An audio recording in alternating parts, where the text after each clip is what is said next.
YouTube, Magnificent here, Magnificent Kid. We are going to be installing an oil pressure sensor today. If you ever have a situation where your oil pressure gauge is doing a dance, it's either this is faulty, it could be the sending unit, or it could be the filter. Now, I know that this sending unit was replaced recently, so I've isolated it to this. Now, this piece is very, very difficult to get to. Typically, you're looking at a long time to do this. You got to take off the air box, got to take off the intake. I mean, you got to get all the way back there because it's all the way back there. I mean, back there, right above the tranny, right behind the engine bay, real tight to get to. But there's a second way to do it. So I listed the tools prior to that you needed. The first thing that you probably saw that was a specialty tool was something called a top side creeper. Guys, I'll tell you this right now. Of all the tools I've purchased, this has to be the best tool. If you're going to have a Suburban, truck, anything that sits higher than normal, you need this tool. I have tried to do without it. And, you know, after all the pokes and all the things that happen, you know, I put, cushions down, trying to alleviate the pokes and just the discomfort that comes when you're trying to get above that engine bay, even just something doing as an alternate. All these little things that you do that you're trying to get over. Top side creeper makes it so easy. Hold this for me real quick, Magnificent Kid. Thank you. Real simple. I mean, you can pop this down. It goes at different levels. I took out my grill so that I can get even closer, but it's so easy. I mean, here's how it works. Go ahead and just show them real quick. Just make sure your hands on the way. You know, I'm going to lean over. You're going to see me do it. And you could just chill. I mean, you need some ab muscles. So if you don't have abs, hey, abs not included, right? You're going to have to hold yourself up, but at least you're comfortable. Your back's not being stressed. Guys, again, if I didn't spend enough time on this, I'm telling you, you need a top side creeper. So that's it. Last thing. So I did watch someone else who was doing this to try to figure out if there was a better way. Here's what they told me.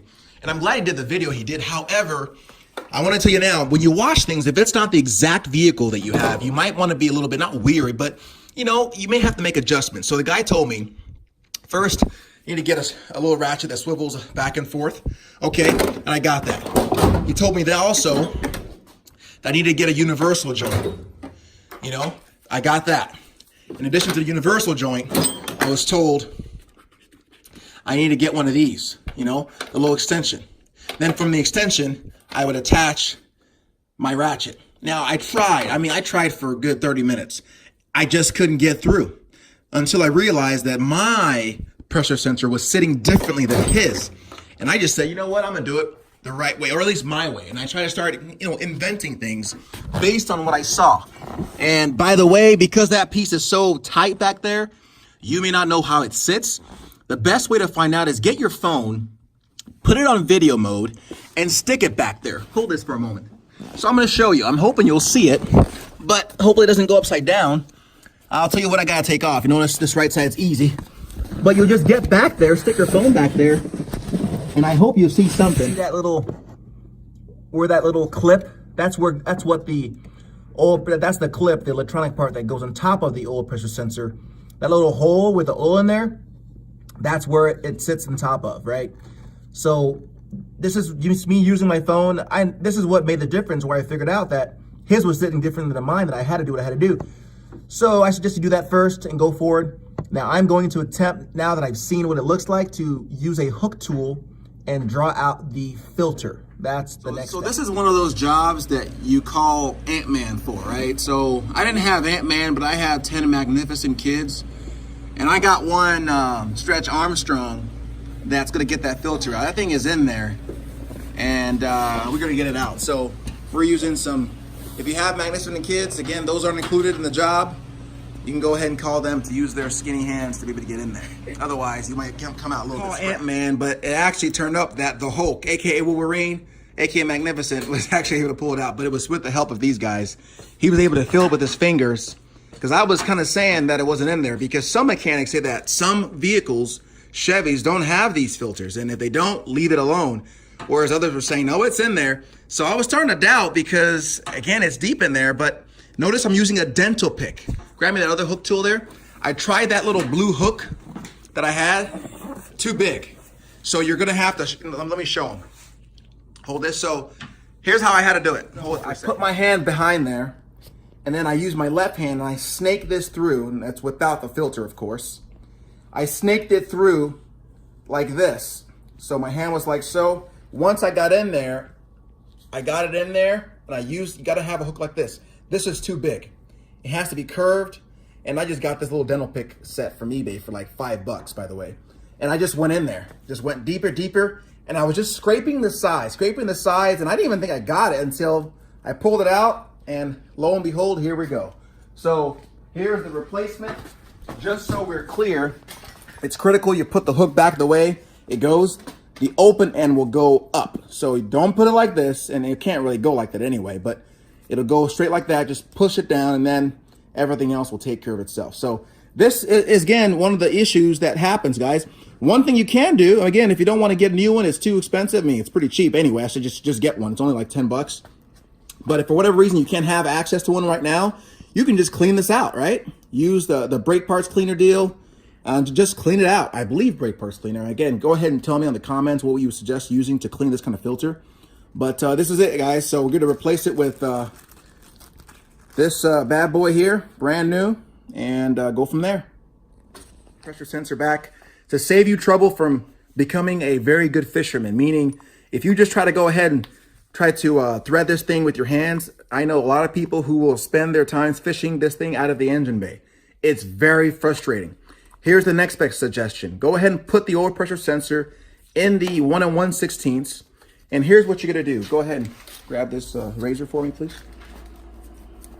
You're just gonna put a little bit of tape around here, electrical tape around here. So check it out. Just enough so that it doesn't fall. It becomes almost like a safety catch. Notice, right?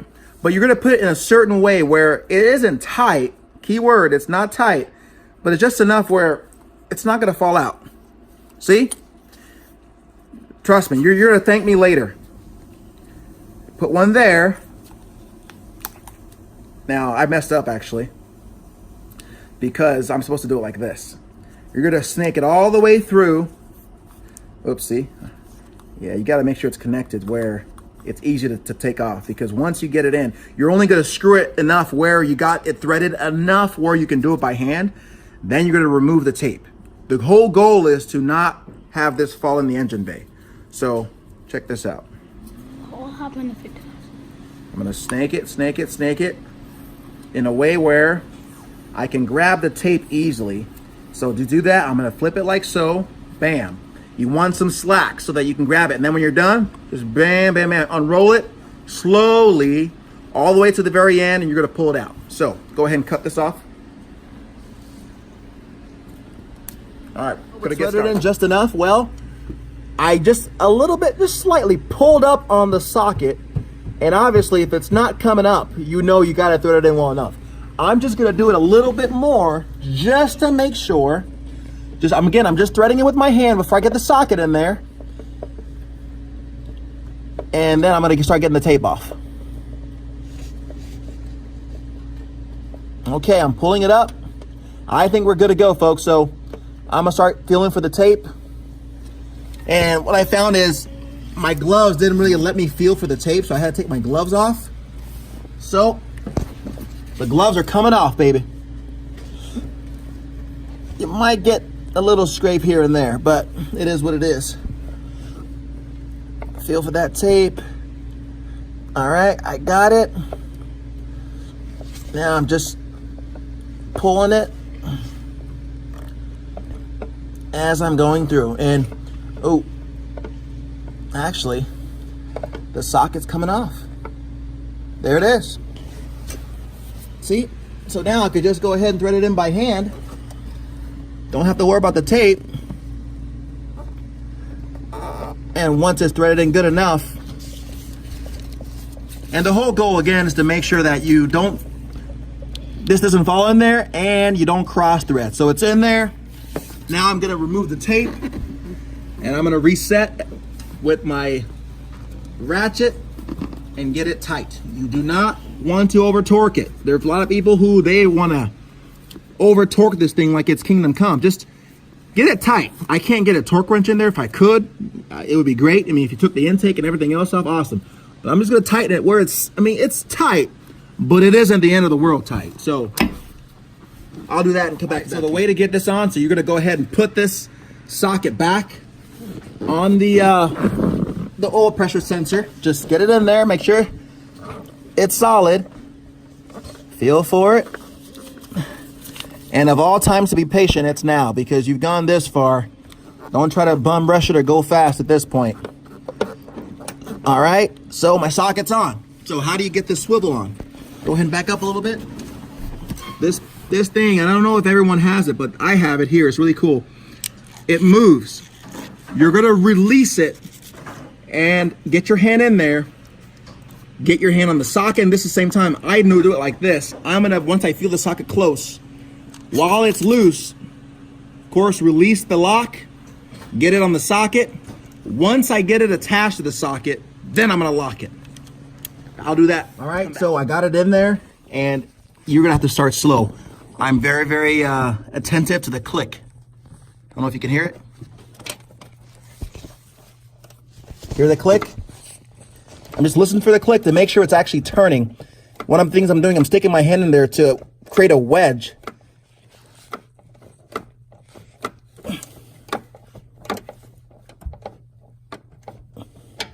Moving it left and right, whatever way I can, just to get a wedge enough to get this thing going. I'm gonna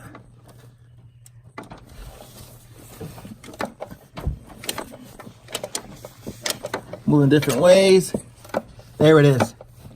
I got it now. Now it's tight enough where it's going itself. Hear that? If you listen attentively and I'll stop talking, you'll hear the click.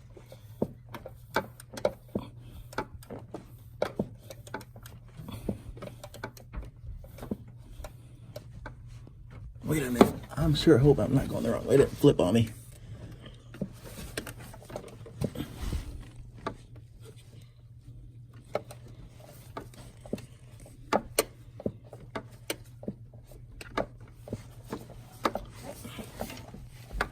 Sometimes this flips on you, it starts going the wrong way. And that's not a good thing.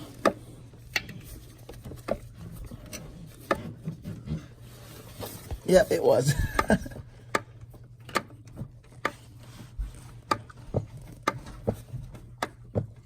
Dang it. All right, we're gonna get that done and be back. I have to just kind of swing wild a little bit to get it to catch. I had to do kind of swing like this, wild, to kind of get it catching. And I second guessed myself, so I had to do it all over again, but notice it's hard now.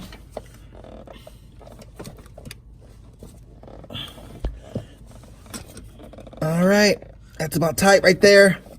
One more, just to make sure it's snug. Oops, thing was off. All right, I think that should do it, guys. So with that, I'm gonna remove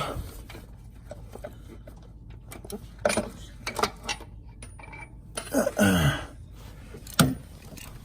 gonna test it, make sure she's solid. Yep, looks good to me. Now get that clip in, the connection. So now that I'm pretty much done, I'll just share with you what I had to take off. So, of course, I told you already, and cover your lights, by the way, if you're gonna get this close. I use a towel, but to back this up. So, this light out here. Okay, so what I removed. Okay, let me get up here real fast. So there's a clip. First, you'll remove, there's a little piece that goes here, right here. You'll remove that. There's that black.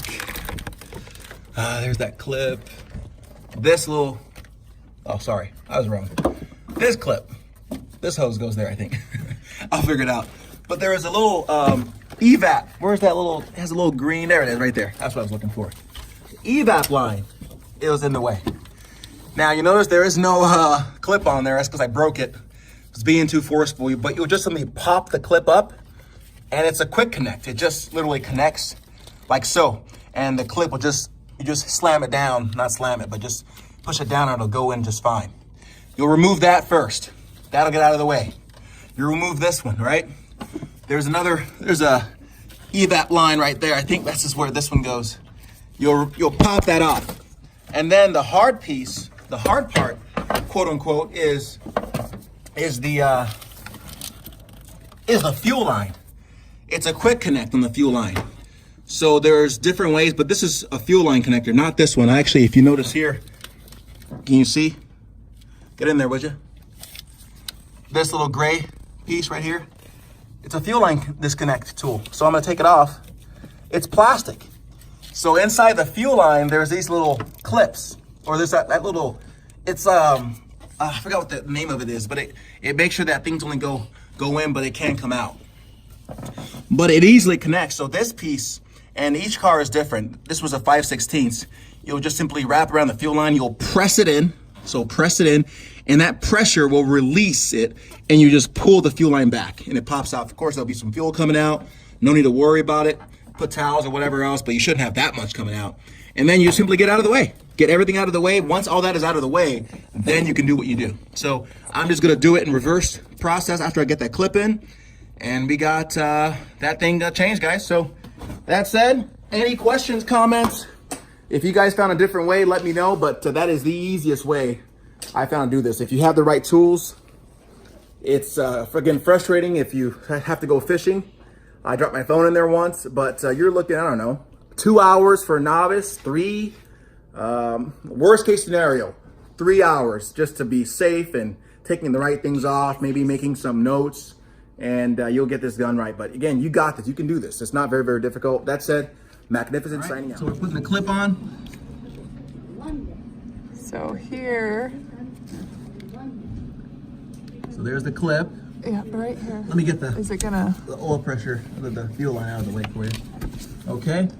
So here's the clip. So here's the outside that you need to match up with the nub Perfect. on the bottom piece. Perfect. Okay, I'm gonna hand the phone back to A you. couple of things before we go. Make sure you clear the code before you get it going or expect it to be cleared. And also, so we're going to connect the clip. A key to connect the clip is, tell us. The key Yeah, how you going to connect the clip? is by feeling the knob on the outside of the part that you connect the clip to. And How many are there? Just one knob. Isn't there 3 clips? Oh, one little, It's just some one of that clip. little one knob. Yep. Okay, and you just push it in regardless of where it is. I have known those little prongs have gotten twisted in the past. So my question is, how do you prevent from getting those twisted if you just kind of press in without seeing where those are? Do you feel in there at all? Or? I don't know, because I mean, you're only going to feel the prongs. It's not like you can put it together by feel. So Right. the only thing that you can measure up is making sure you're putting it in the right place, unless you can actually see, which you can't see back there. So there's a little, like a indentation is what you're talking about. No, it's on the outside of the port. So here's your clip. It's going to go on top, and there's a little nub right here that the clip just flips Right. over. So there's an indentation on the pressure sensor that she's talking about, and that little indentation goes underneath the clip. So you should see where that is. Not an indentation, baby. An indentation means it's in. Sorry, not indentation. It's a protrusion. Yes. Protrusion is what I meant. Thank you. So yeah, feel for the protrusion on the outside of the pressure sensor, and that is exactly the way the clip needs to go in. So we'll do that, guys, and that said, hey, signing out.